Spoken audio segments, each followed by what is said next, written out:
Um, I kind of called it to discuss our insurance situation, our health insurance. We've got a lot of information that's been handed to us. I know there's some more that has just recently come out, discussions. I just thought we should get together and bat it around amongst ourselves a little bit before we go too far and see if we can come up with a direction maybe. I'll turn it over to Ryan to lead the rest of it here. Thank you, Tom. So last time at Finance and Rules Committee last month, we kind of presented some data that outlined the situation with our health insurance fund. We left it with a final slide that had some options. I know that some of you guys have come in to see me and chat, and there's definitely been some brainstorming among some of the legislators.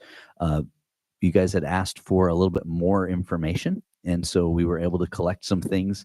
Caitlin really has done the bulk of the work there, pulling together some of this stuff. So I'll turn it over to her to go over some new information, but ultimately we will begin and end kind of right where we did at the last meeting of, there are some options, but eventually we're going to have to pick one of those. So I'll turn it over to Caitlin. I don't like using the microphone. Okay. It'll take me just a minute to get used to it. So like Ryan said, we're going to start where we ended at the last time, just talking about the potential options. So the first two bullet points, you notice the 25% increase for all three plans, or the different percent increase. That's really the short term. That's what we're looking at right now. And then going down, well, you could also utilize the general fund to subsidize the health insurance fund. But if you go down to fully insured options and other long-term options, then we'll go into those. But looking at the short term and the premium increase, the two options, it seems on the table right now, where we have 25% increase across all three plans. And then Ryan had sent out to everyone that the Milliman had come out to our actuaries with the fact that if we had increased our PPO by 1% more, so we went to 26% rather than the 25%, the hybrid and high deductible plan could go down to 20% each for the increases. Now, this isn't the contribution level to that the employees have. This is, again, that increase on the total premium, okay? Because that's just how many people are in our PPO plan, that's where the effect would be. So I had been asked to do some comparisons, trying to gather data. I have a ton of data, ton of it. But again, trying to look at comparisons of the plan design, the structure, what we could get as far as how much information a county or organization was willing to give us, how much we could find, and then looking at the plan similarities. And then if you look at the plan similarities, then let's look at what they pay for wages, and then let's look at what they also have for other benefits. You could go down into a rabbit hole, and so I'm kind of trying to keep it as high level-ish as I can, because it was getting into an overload of information for me at that point too. So we were able to get information from, we started with our contiguous counties. We did get information from Jefferson and St. Lawrence County. Oneida County is fully insured, and Herkimer is also self-insured, but their plan has so many differences that it was very hard to interpret and put simply here. Then we also were able to get information from Madison, Clinton, Franklin, Essex, and Hamilton. I have two different school groups, some just, again, really rough information on that, as well as private organizations locally that we thought would be helpful: Craft, ARC, Samaritan, and again, that's what we were willing or able to get. We did meet with our health insurance committee. The health insurance committee is comprised of county administration, hospital administration, and then representatives from each of our units. So we have our CSEA bargaining units, which is for 3 of our contracts, as well as our UPSU, which is our road patrol group. So we did meet with them, and the deputy director of health benefits, he is working on pulling some comparison data, and he might be able to go a little deeper dive, find some more comparisons based on what they cover. But we're just waiting on that data. So we don't have that quite yet to share. If we get it and it makes an impact, we can certainly share that information. But right now we're going to go off what I was able to muddle through. So the first thing I was able to look at, if I look at just the self-funded plans, these are the 7 county self-funded plans that I was able to compare to. And then I put, so you're going to see Lewis County on there a lot because we have the current cost where we would fall currently in blue, where we would fall red if each of our plans had the 25% increase. And then the green would be if we did the 26 or 20%. And this is the total annual plan cost. That's the county cost and the employee cost. So where we land, we're right in the middle where I would say an average, not far off. Any questions so far? Then if where you notice the differences is when you start to break it down more or less. Some of these counties have very different plans. So the plan like for Clinton County, if I go back, Clinton County was 33,990, but they have 3 different tiers. So the employee costs are different based on the different tiers, based on longevity, how they do things. So that's where the structure and those types of changes could play an impact. But what you'll notice is when you look at the employee share, which would be 25% of that, where we would fall would be on the higher end. And again, that could be a number of different reasons. There's a lot of variables that I may or may not have the information for, but it just shows you again where the costs are and different options that they have different plans. And I put up here the PPO and hybrid together because our PPO is very unique and a lot of plans are structured very similar to our hybrid, but they probably fall somewhere in between our hybrid and our PPO because if we made a few changes to our PPO, it would look very similar to our hybrid, but just different levels of care. So again, very hard to determine there, but just shows the breakdown of where we might fall.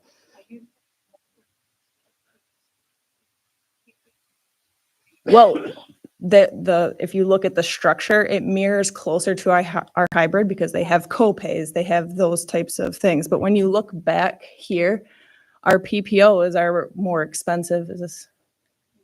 Oh, yeah. So our PPO, that's the more expensive plan. But if you look, you have like Jefferson County, St. Lawrence County, they're hybrids. They're very similar, like their plan costs are higher.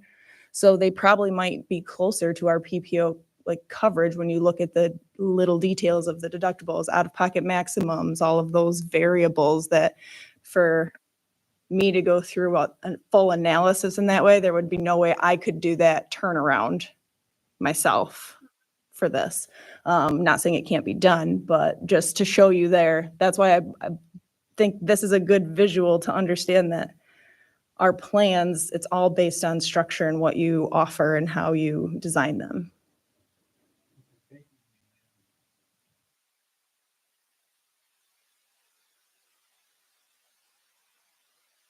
Right, because again, we could add some co-pays to our PPO plan and it would be structured like ours similar to that. But again, it's a PPO hybrid is, the structure of it is very similar.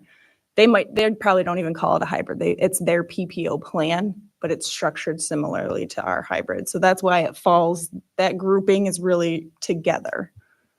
There's not a lot you're going to find that is truly comparable to our PPO, right? So other counties' top tier plan or other school districts' top tier plan is more comparable to our hybrid plan. It's very hard to find an apple to apple comparison to our PPO because of the in-network with Lewis County Health System. But the other takeaway is that we're pretty much in line with everyone else. Mm-hmm.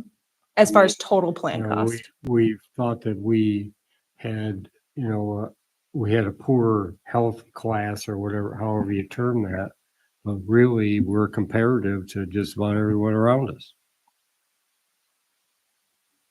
Yep. Not excluding the PPO. I mean, the PPO is significantly more expensive. And again, it's probably better coverage. Well, yes and no. It's comparable if you use the current rates.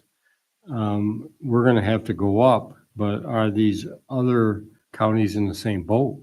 They likely just had a January 1 increase. Yeah, because most of them. We're on an unusual annual cycle.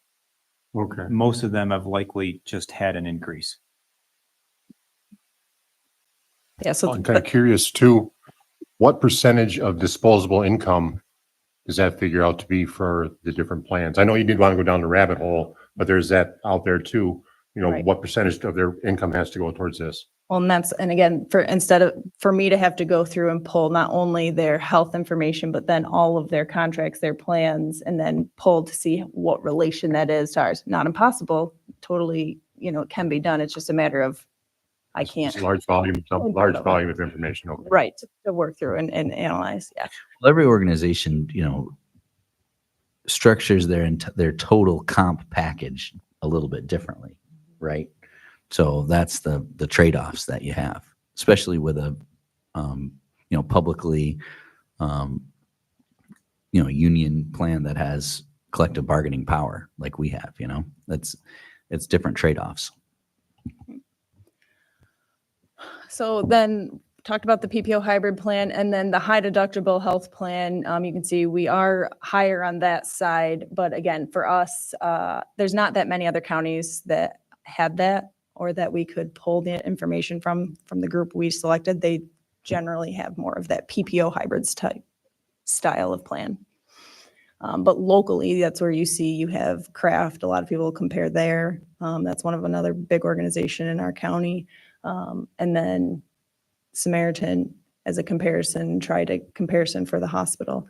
But again, for us to go through that, the different deductibles, out-of-pocket maximums, what do they do for their HSA matching, all of those various levels, and how they get to that number. It might not be a straight percentage when you start looking at organizations not collectively bargained. So you can go to any of the self-insured plans and you can go to their contracts to see, are they paying, 75-25 like we are? That's not how the organizations generally do that. They might go off of a number of different variables to get to what the employee is going to pay. So that's kind of just some comparison data. Like I said, as soon as Scott with CSCA is able to give us any information that I can share, I'll certainly be able to, share that for you. But long-term considerations, things that we were working on, we had a lot of questions about moving to fully funded, fully insured funding. And we did send just as an exercise to Excelis, asking for a proposal. We should have that by next week. We said, just as a rough idea of what those rates would be. Ryan had presented them in his last presentation from the prior year, but just to see what that would have gone up.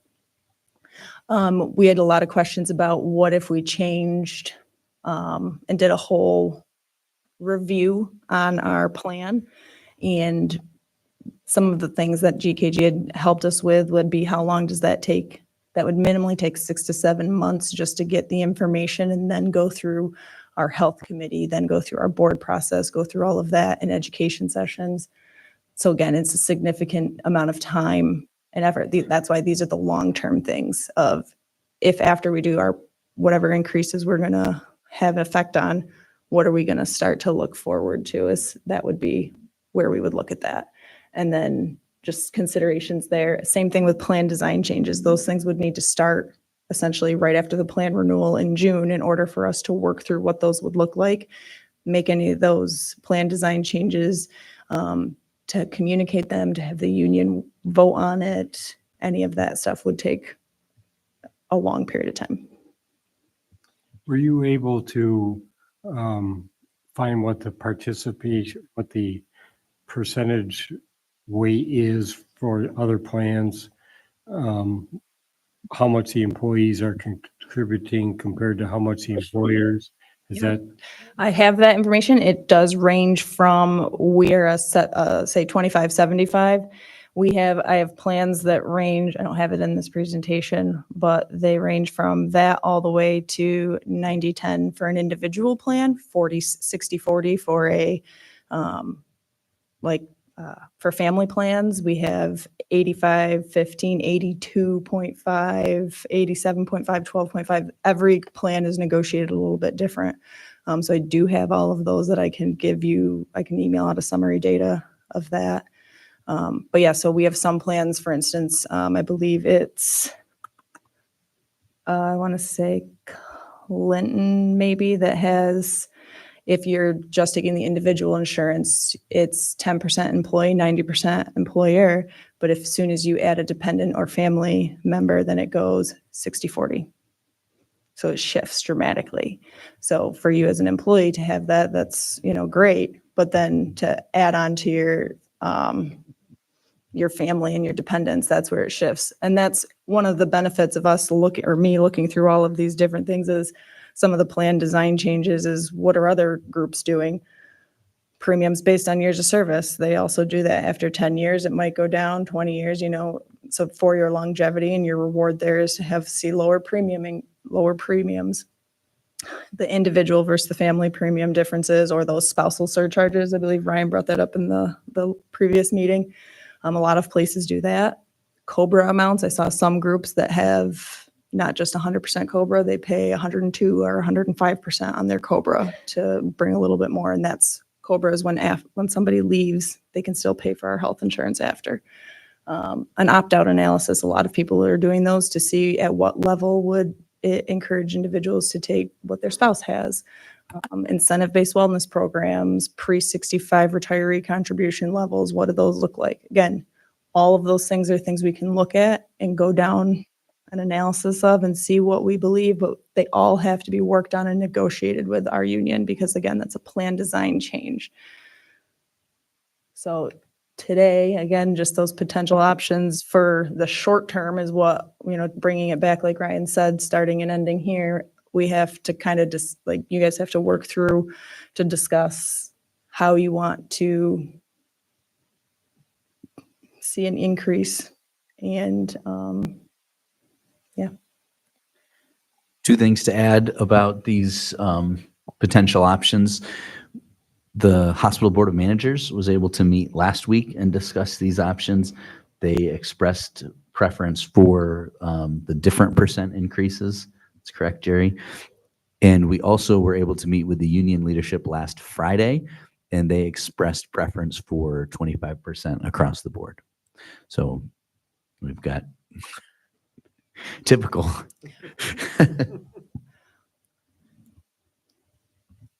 I said, I have a bunch of spreadsheets and different factors and things. So if anyone has something they'd like me to pull or summarize, I can certainly send any of that out or look it up now in this moment as you guys are discussing. But just trying to figure out, again, what I could show you as a summary to get your heads thinking and what you might want to see further. 'Cause I didn't want to have an information overload of 42 spreadsheets. How many surrounding counties are self-insured? Are there many counties that are, market insured versus? I don't have the total number. I know that there's more self-insured than anything else. We have a couple, I know of two different consortium type situations.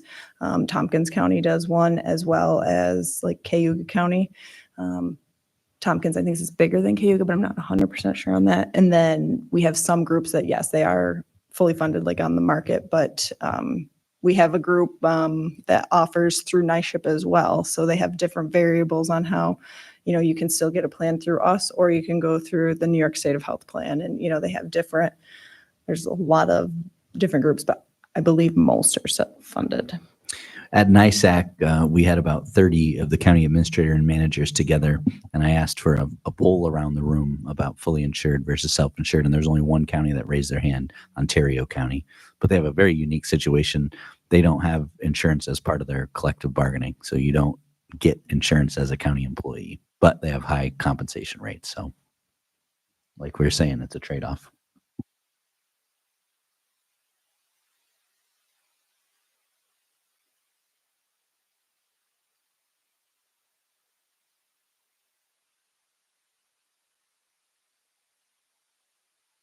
Has the actuaries come up with any idea, whichever program we might go with, how long it would take to get our insurance fund back up to So they don't, operating range or decent range. yeah. So they don't make the prediction quite that way. The way they do it is they'll give you three numbers, which is conservative, aggressive, and then middle. Right. Okay. So the 25% number is the middle number. So there's a 50% chance that claims will exceed premiums even with the rate increase next year, but there's a 50% chance that our premiums will exceed claims and we'll build back a little bit. If you want to move to 75% chance that we'll have enough money and likely be able to build back a little bit, then the recommendation for that was to go up to, I believe, 37% increase. Right. So they give you that, they give us a range there. And I don't know how much discussion anybody's had. You had made the comment that the union was kind of bucking the idea of those split percentages. Yeah, they were definitely not in favor of splitting the percentages. They were more aligned with the idea of kind of everybody, no matter what plan you're on, shares the pain equally.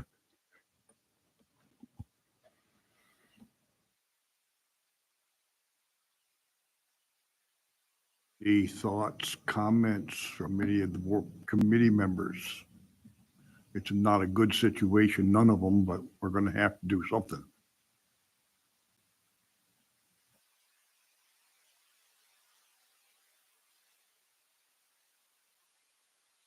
I got a question. We enrolled the retirees in a healthcare organization, the Broome County Initiative. Yep. Is there anything similar to that for counties available for regular employees? Is there a co-op or something that is out there?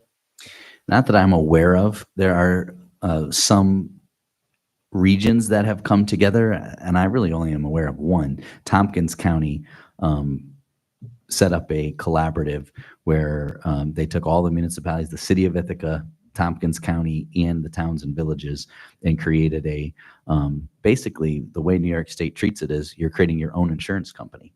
You know, that's basically what it is. So they have to have a board of directors, an executive director, and the whole thing. Typically that has not been adopted in New York State because of the regulations, because like I said, they're pretty much treated like an insurance company. And the second reason is that we have different collective bargaining units. If we were to do a Jefferson, Lewis, St. Lawrence collaborative, for example, you're talking, St. Lawrence County alone has 7 collective bargaining units. We have 4.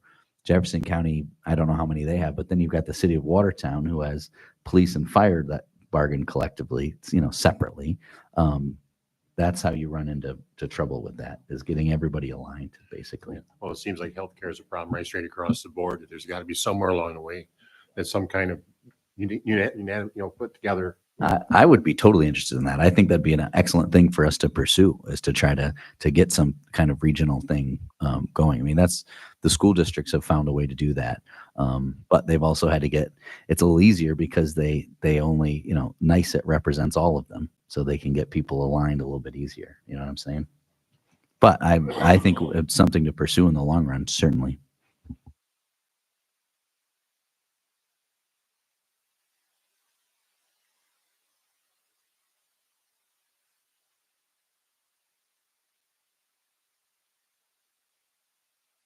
Hospital Board of Managers like the idea of the higher percentage for the PPO, which would also increase the hospital's insurance, their people, or their portion. Okay.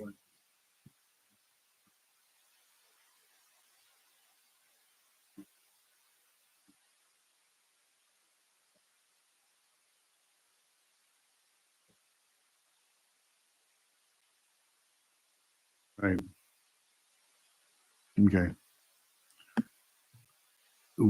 Without having them here to discuss it, what's the feeling on how much backlash we would get from the union if we went with the graduated increase? I'm sorry, say that again, Tom. Without having them here to give us an answer, how much backlash would we get from the union if we went with the increase or the graduated percentage? I don't know. Okay. That's a tough question. I think the feeling, if I could explain, maybe I could just explain their position a little more thoroughly.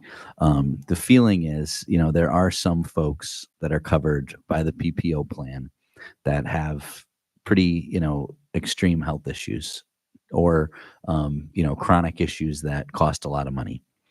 And they don't feel that it's fair for those folks to be punished more. I shouldn't say punished, to be increased more than others. That's kind of the feeling.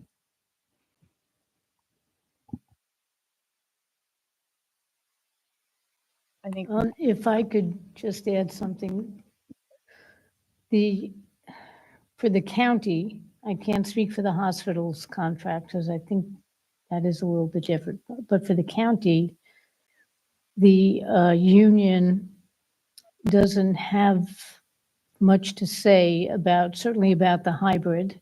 I mean, about the high deductible and the hybrid.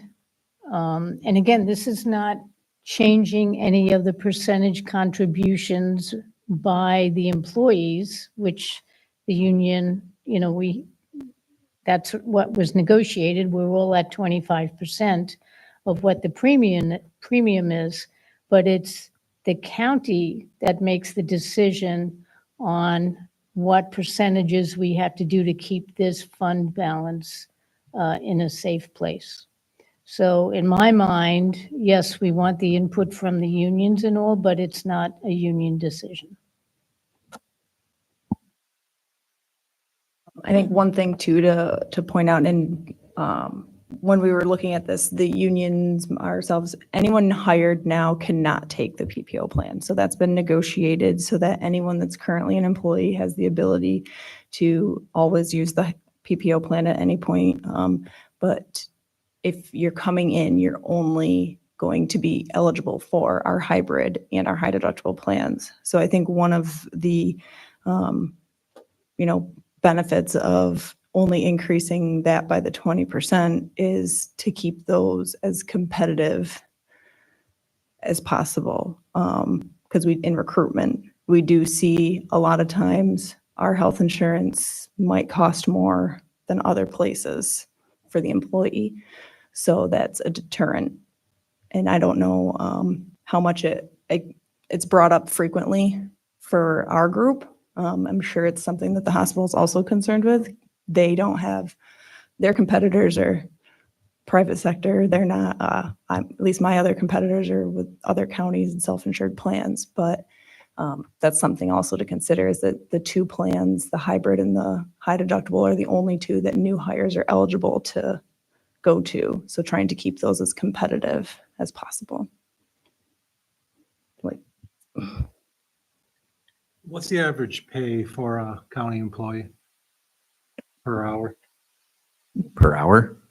I don't know. The average, Calculator. the average annual compensation is around 51,000.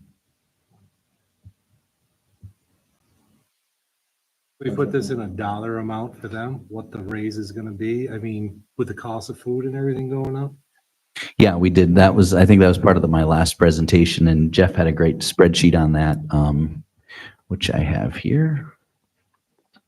I have some numbers right here too. Yeah, right here. So with the 25% increase, so it depends on what plan you're on, but if you're on the PPO single plan, that would increase 36 cents per hour for your hourly rate.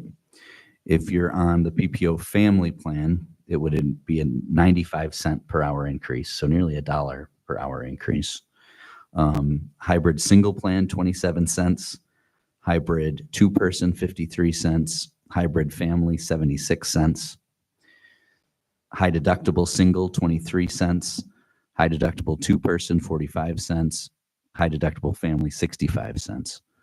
So it depends on what plan you're on.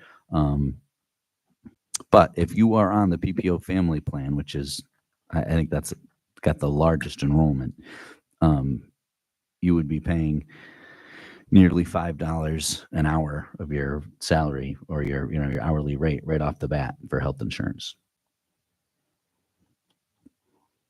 So one, yeah. Yeah.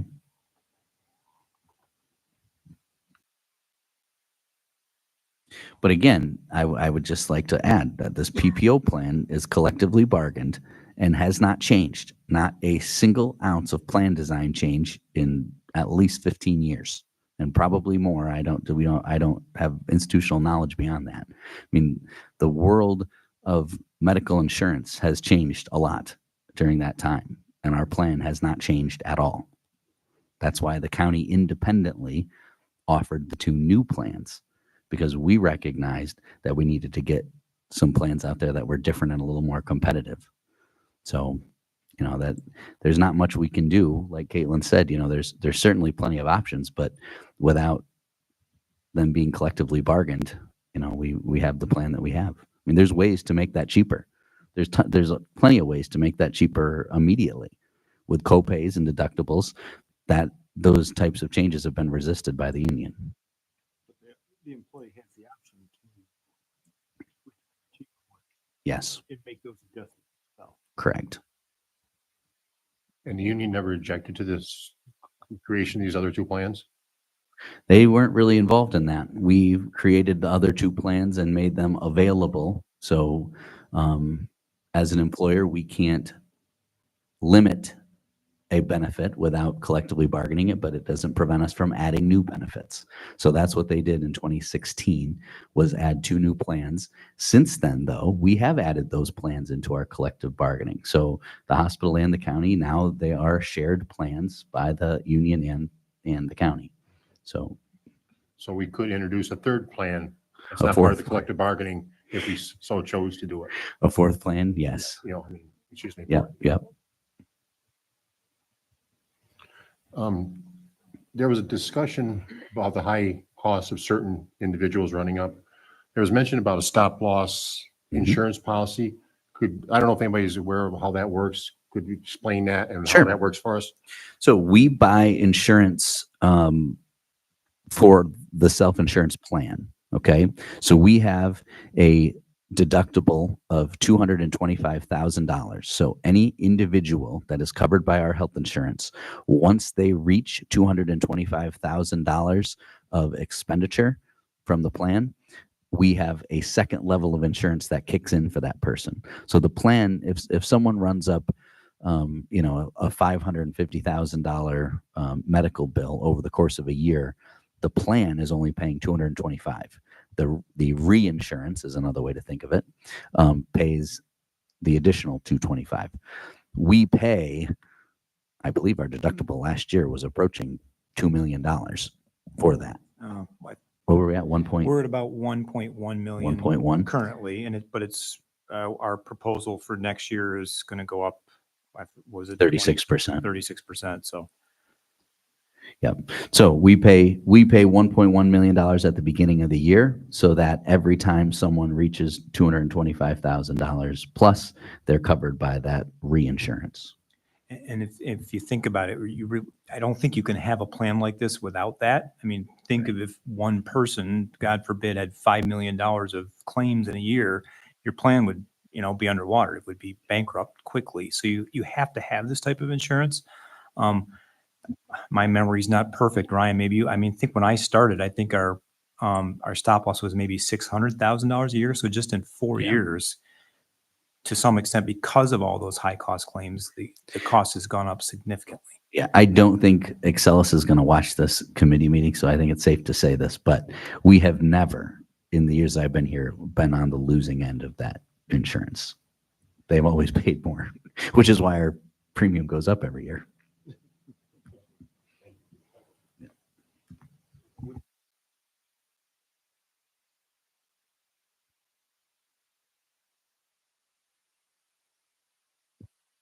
Would it be possible to change that amount so it would protect us more? Would that be worthwhile? Yeah, we do that analysis every year. In fact, we have increased it quite a bit. So it used to be at around 150. We've moved that deductible up to 225 because if you lower it, you're just going to pay more. So it's a trade-off, right? So we could lower it to, everyone that hits $101,000 or more. is covered by the reinsurance, but then our premium up front would go up, right? So it's just like health insurance here. If you have the high deductible plan, your premium's less. No deductible, higher premium. But we have played around with that that deductible amount, and we've been on the right side of the balance sheet on that every year.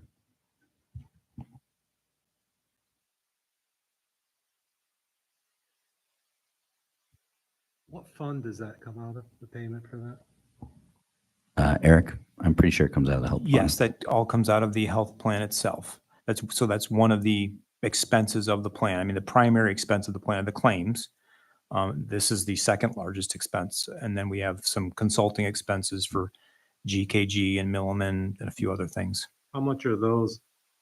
Relatively minor. GKG, JJ, remind me, is it 75,000 or 90,000 a year? 75,000 a year for the consultant, which in my opinion is very low. And then we have some other miscellaneous expenses.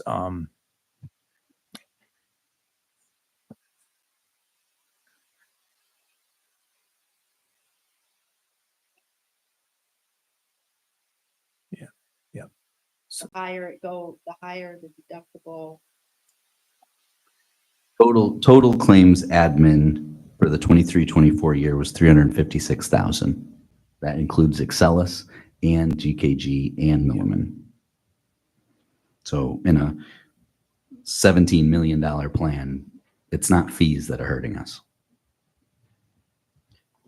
But the stop loss doubled in 4 years. Yeah, and it's going to go up 36% again. Yep.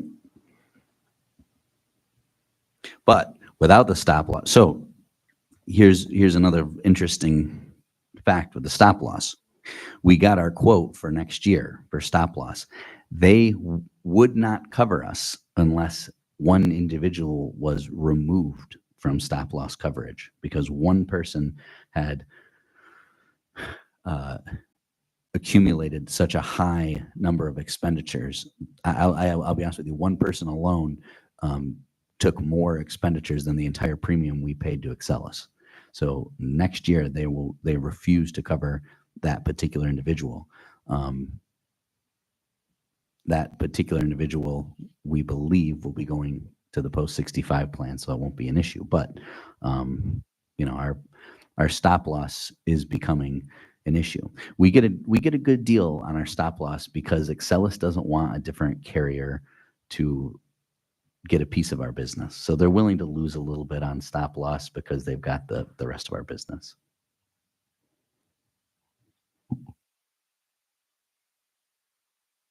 My next question, does this all have to be at once, or is this something that we could spread out over 6 months? Would that screw up the fund balance if we had a stepped increase on the premiums? Your fund balance would, yes. So you could do that. The likelihood that the fund will go further into the negative is very high, right? As long as you make up for it. Like Josh had sent out an email with an idea that, we're going to have the shared services check that's going to come at the end of 2025 for the Broome County Alliance, right? Right. So we could utilize some of those funds instead of putting it in the fund. We could pay ourselves back from, whatever arrangement we made now, basically. So there are ways you can, you could step it up. But remember, even if we went full 25% right away, there's still a 50% chance that that's not going to be enough. So if you wait 6 months from now to do another 12.5% or however you do it, there's still a chance that that's not going to be enough. Well, my next question is that shared service money, when that comes in, is that dedicated to the medical or can that go back into the general fund? Because I know that funds can't be only moved a certain way. Yeah, no, there was a resolution passed at the time that said that 2.5 million would go, or however much it turns out to be, would go directly into the health fund. But if you use the general fund to subsidize the health fund, it's basically the same thing. If that 2.5 million goes back into the general fund, it'd be the same thing as paying us back, paying the general fund back. We would just do another resolution to authorize a refund to the county to the extent the general fund Yeah. reimbursed them. What we can't do is take funds that were raised specifically for health claims. So we can't take premiums and then use those premiums to pay for office paper or, to pay for a new tractor trailer, right? Those have to be paid. They have to remain in the health plan.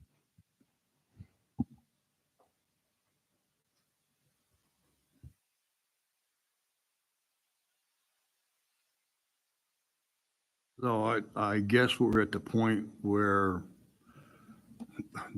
it seems like the only logical thing is raise the premiums. It comes down to whether we go with the 25% across the board and still have a 50-50 chance that it might not help. Or we go with the higher percentage for the better program, the 26 and 20 for the other two programs. We're still at 50-50 whether it's going to cover it or not. As difficult as either one are, I think those are our options, period. Maybe giving some extra thought for down the road, some of these other things that were thrown out. I know earlier today was mentioned by someone that other plans have a physical required to have the top plan. You've got to get a physical once a year. If you don't pass that physical, you drop to the lower plan. But again, that's something that's going to take time to implement. Whether there's other changes that might help, I don't know. But those are long range. Right now, we have to increase our balance in that fund because of the cost. It's going to cost the employee more money. It's going to cost the county more money, just like with the hospital. It's going to cost the employee more money and the hospital more money. But to cover it, I don't see too many other options. We don't like it, but that's kind of where we are. We don't have to make a decision today. We've got till our April meeting. Well, really, we should have, a resolution go through the Finance and Rules Committee on March 19th Okay. for April 2nd. And part of that is because the employees have to make a choice, for the new health plan year in April, I believe, right? April or May. April 2nd Yeah. is truly the last possible minute. We can't make a decision beyond April Now, 2nd. Plan in June. They can change plans throughout the month of April, right? For a June 1st plan year Alright. beginning. Yep. So if they didn't want to pay theoretically the 26%, they could say, I want the lower plan and I'm only going to increase 20%. Yes. Okay.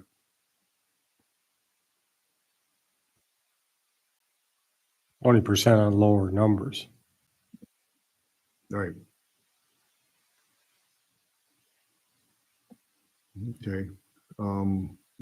With a 50-50 chance, though, we're gonna be right back here in a year. Maybe it's time the county gets out of health insurance and we hire someone to come in and provide it.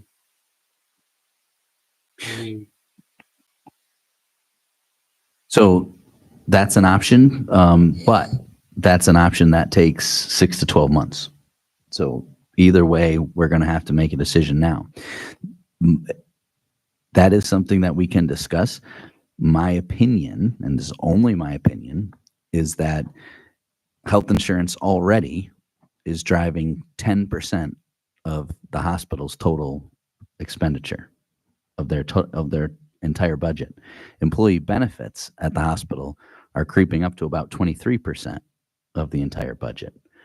That is a large amount to hand off to a third party.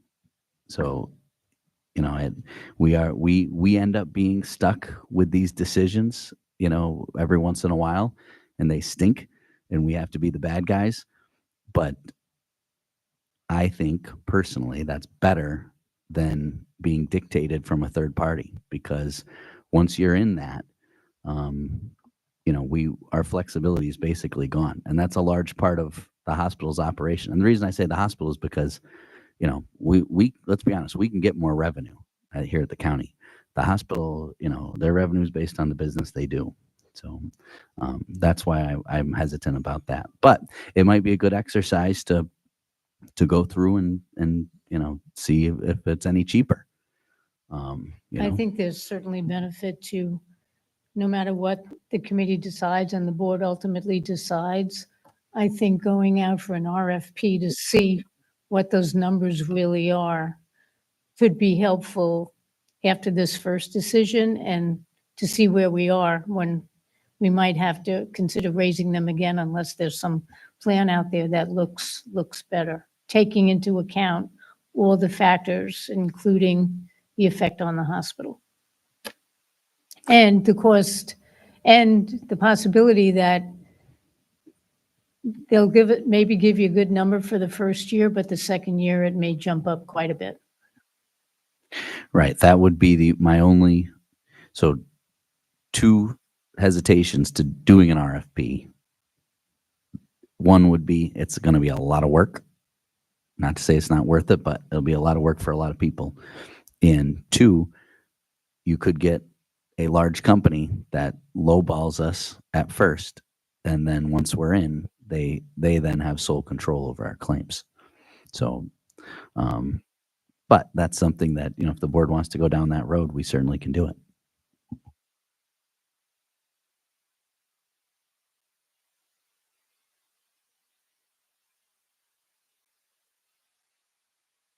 And I'm not, there's a lot of it I don't understand, but what little bit I do, our plan now, theoretically, if the hospital charges $100 for something, the insurance pays $100.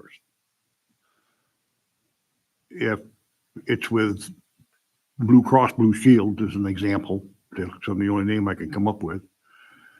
If that $100 bill, if they say it was only worth 32, you would only get 32. Yeah, Since we own the hospital, if the hospital loses money because of an outside insurance company, we're stuck making it up. there are revenue implications on the hospital. Yes. Right. So it's a little bit of a catch-22. I know myself this past year, I've had some astronomical medical bills that was charged to the insurance. The insurance turned around and says, well, that $80,000 charge is only worth $18,000. And that's what that organization got, period. I had to make up some deductible or whatever, but the bills that went through to insurance were astronomical. So Jerry and Jeff, you guys have been, you know, Jerry and I started at the same time in 2017. You know, maybe you want to share some reflections. I mean, we've seen the same, you know, we're looking at the same data here. What do you think?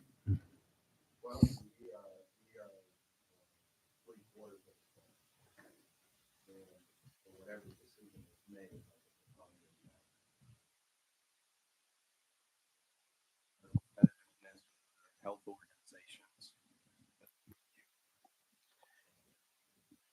Our competitiveness with other healthcare organizations is stretched. So for the longest time, you know, the county benefits, the health insurance, and our wages were a little less, could all work in the market. Since the pandemic, the wage thing is irrelevant now. We have to compete with all of the other organizations using travelers just like we are, and to get them in the door. And for a period of time, health insurance was one of the benefits of coming to work for us. In the PPO plan, that isn't the case anymore.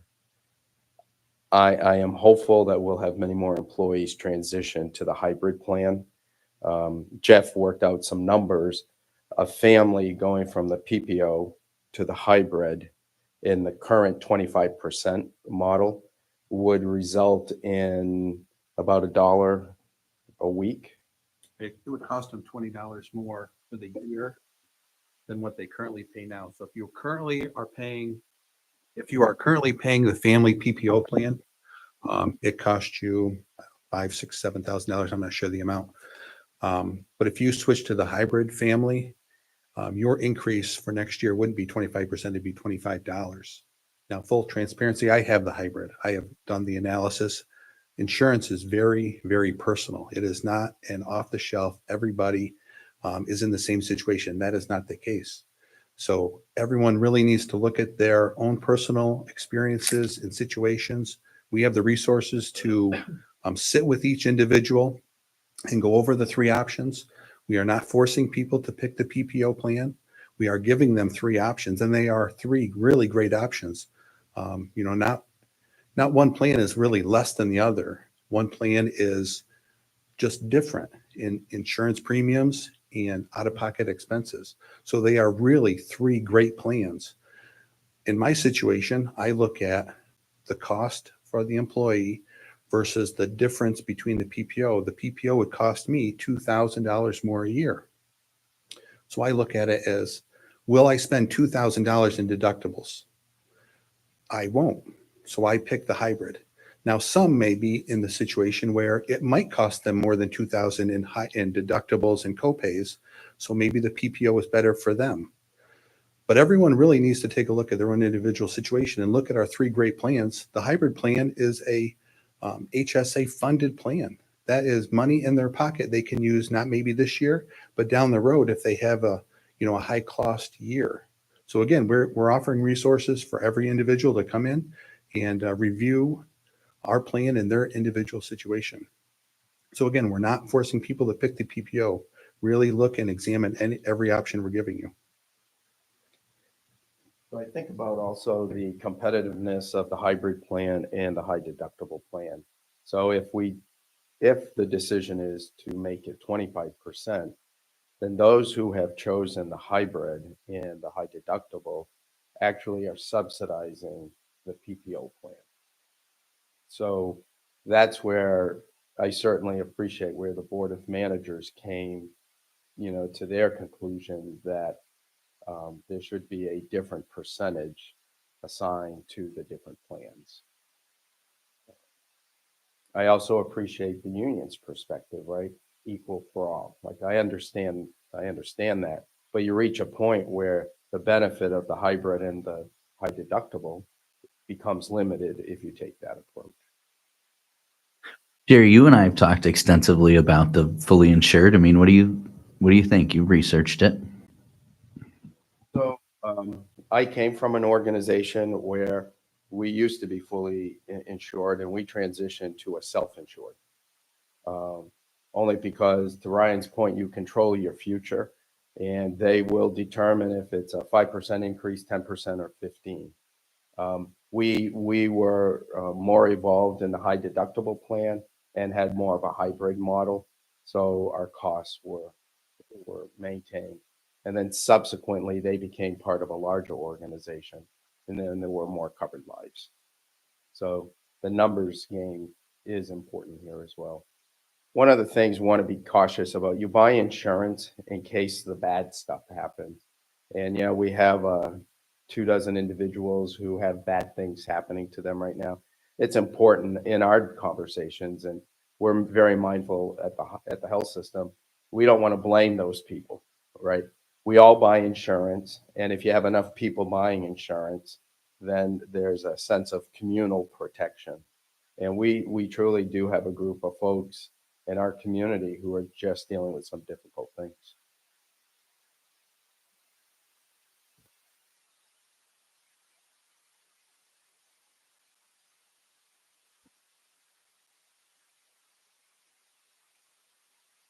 Okay. I guess we've gotten a fair amount of information. Like I say, we don't have to make a decision today.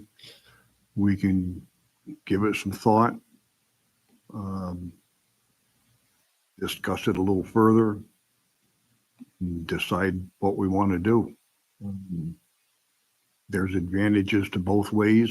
There's disadvantages to both ways. No matter what we do, the price is going to go up. And employees as well as the county are going to have to pay it. So, any other comments from anybody on the committee or outside the committee? We should look forward to next year too, because now in 2 years, we're gonna raise it 40%. What's it gonna be next year? No, I agree. So It I should think be. we better start talking about that now too. Yep. And get ahead of it.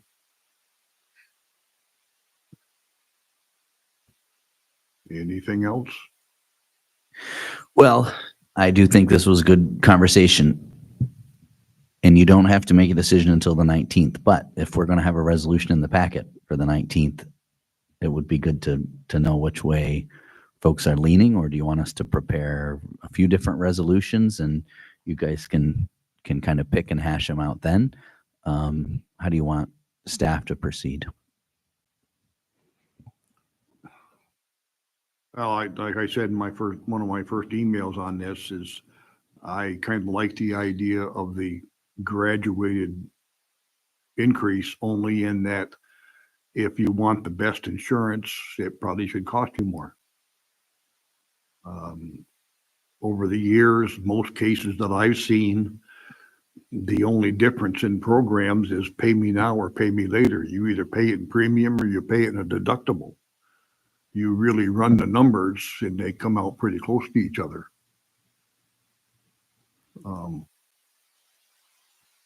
I guess if I had to vote right now, I would say go with the 26 and the 20. That would be my own opinion. I would agree with that. And I would agree with that.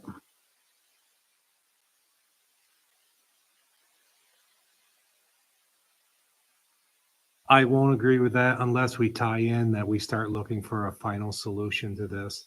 I mean, we can't be going through this every year.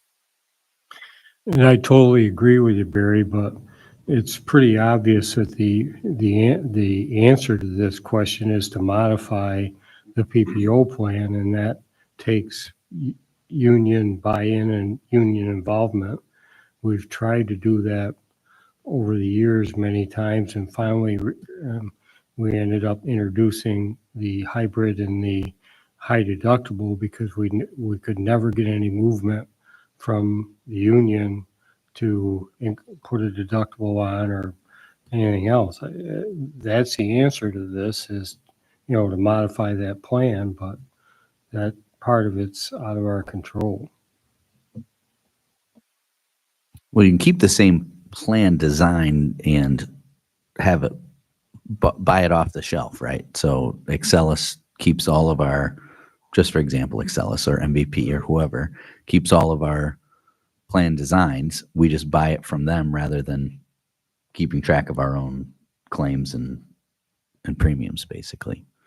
But Larry's right. I mean, we have made a lot of efforts, and I get it. I understand. The timing is always the same. We make a difficult decision to increase premiums, and then we go to the union and say, okay, now do you want to talk about deductibles and copays? Well, no, they don't. Their monthly payment just went up. They don't want to pay more per month and have premium or, and have copays. So it's hard. But no matter how you look at it, this dances with two sets of people, and that's got to come. I mean, you can twist and shout by yourself, but unless you want to tango, you got to have two. I think we should at least make the overture to them, even if it's to the point where you feel you're banging your head on the wall. At least do that, and then go with our plan as it is. I hate to be the bad guy, but I think we also need to recognize that it's expensive and it's expensive for the employees. And I get that none of them want to see their premiums increase. But the bottom line is they're paying 25% of this coverage. And in our case, the taxpayers are paying 75% of it. And it's the same, except that the hospital is covering that 75. So yes, it's a it's a big nut to the employee, but it's also an even larger nut to taxpayers or the county. And I agree, Barry, that we've got to look to the future. But in the same instance of that, we all know that the last couple of years have been unprecedented on what's going on. Between the COVID, the wage increases, the insurance increases, the price of everything has gone ridiculous in the last couple of years. But in the same instance, we've got to look in our crystal ball towards the future and try to come up with something. So. All right. I think that gives us enough to move forward. Yes. I was just wondering, this might be a question for Jeff. How many employees actually go in and sit down and go through that model to see what best fits their family? We made it mandatory last year and had 90, 80, we had a high percentage. We had a high percentage that attended the presentation, but as far as to sit through and go through an analysis Yeah.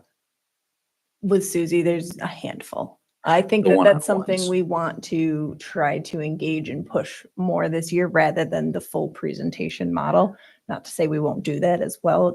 That's beneficial, but to really push more of the one-on-ones and maybe offer it with other individuals too, so that people can see maybe from outside perspectives. We had a high percentage sit through the presentation, but we only had a handful do one-on-ones. Yeah. Yeah. So Because I think a lot of people would be surprised if they sat through it and say, wow, you made a good point, Jeff, on, hey, our family's in good shape. We ought to go to the hybrid. It's actually benefit us, Once they go to the hybrid though, can they go back to the PPO plan? So they can get back on it. Existing, employees hired before January 1st, 2024 can have access to all three plans. Would we know, like, say, I'm just throwing a number out there, say 100 people, which I know it's not that, are on the PPO plan. What percentage of them, if they all switch to the hybrid or high deductible, what would it take to have it like an impact? What do you mean by impact? Impact on their personal finances. Oh, yeah. Really, this is shooting from the hip, but I would have to guess 80% would save money by moving. Then there's 20% that absolutely would not. They have such high claims and chronic issues that, it would cost them more. But if you looked at the stats we showed last week, or excuse me, 2 weeks ago, there's a high percentage of our employees that used under $1,000 of total health care last year. It was like 35 to 40% that used under $1,000 total. For all those people, they absolutely would save their families a lot of money.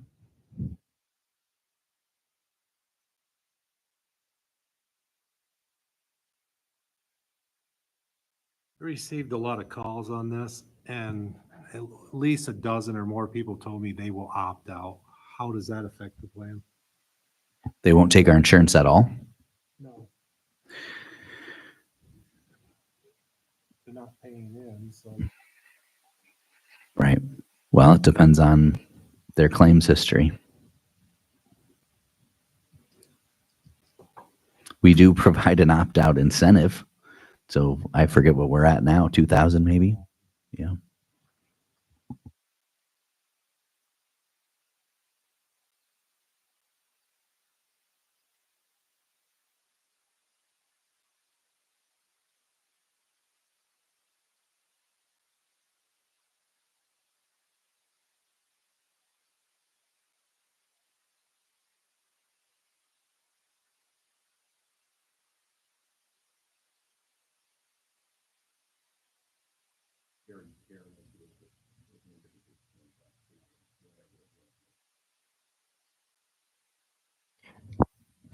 Barry, so that's an interesting question because the people most likely to shift to the high deductible or the hybrid plan are the ones that are really not utilizing the PPO. So if we take those people that are, they're basically subsidizing the high users or the users now and shift them to a lower cost plan, I'm not sure how that affects the total, it affects the total process for the plan. I mean, you know, I don't know if you can interpolate that. Well, claims is the heart of our issue right now. So you can make an argument, which we have made to the union and to other folks, that the nature of the PPO plan tends to drive more claims because it creates healthcare consumers that are not engaged with cost and are not engaged in preventative care because they know that everything is going to be covered no matter what. But that doesn't change the fact that claims are what are driving the problems. So we could get everybody to change to the hybrid or PPO, or excuse me, hybrid or high deductible. If it doesn't change the number of claims, eventually those high cost claimants are still going to reach their out of pocket max and are still going to go on to the health plan. So, you know, we want people to be better consumers, and we'd like to shift some of the risk through copays and deductibles back onto the employees so that they're more conscious perhaps of their health. But at the end of the day, it's the claims and the high cost claimants that are really driving things. Well, Eric left, but you know, you Yeah. guys have been in our presentations. It's the health of our individuals. So we need to increase the wellness and we need to increase the overall health of our population. Obviously things are going to occur that you can't control and could never prevent, but. If we could just get buy-in for the required annual physical in order to stay in the PPO, and if you don't do the physical, then you drop down to the hybrid model.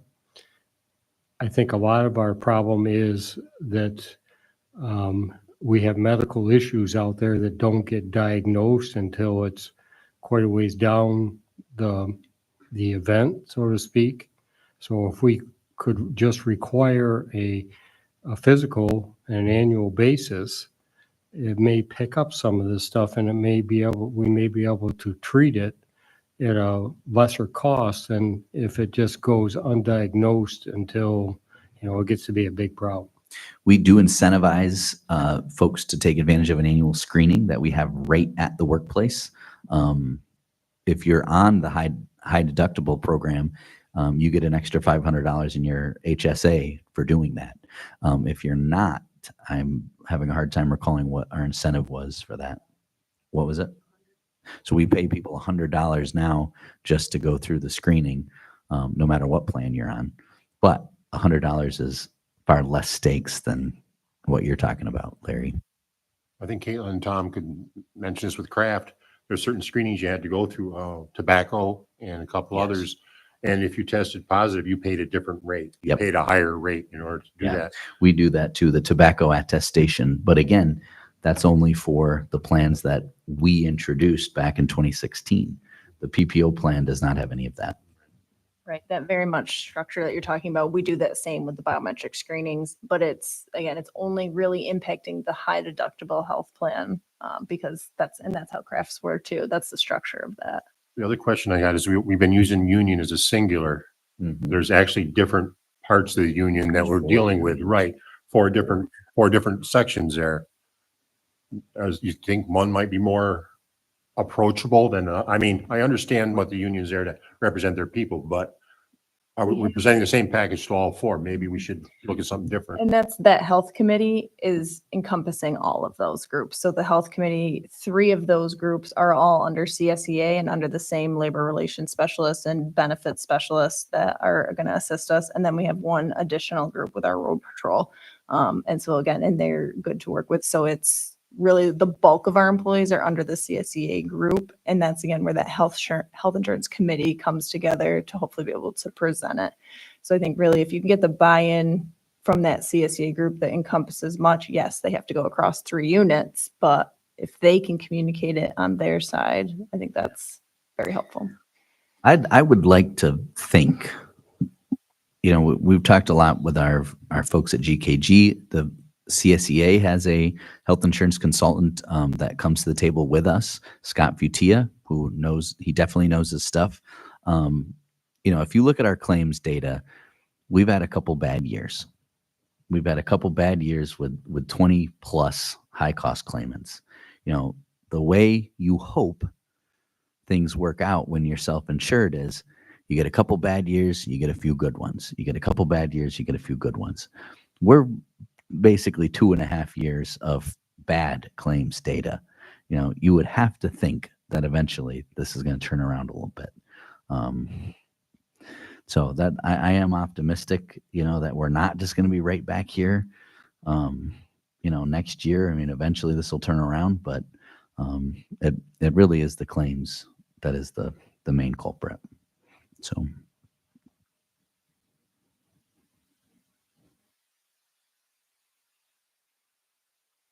Okay, anything else at this time, or do we have enough to think about?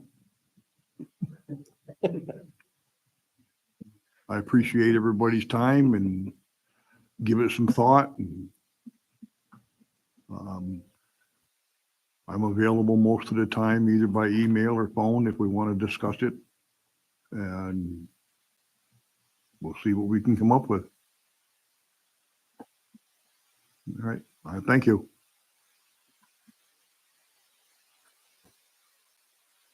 Can you ask for an adjournment? Can I get a motion to adjourn? I'll make that motion. Yeah. Second by Herb. All in favor, aye. Adjourned.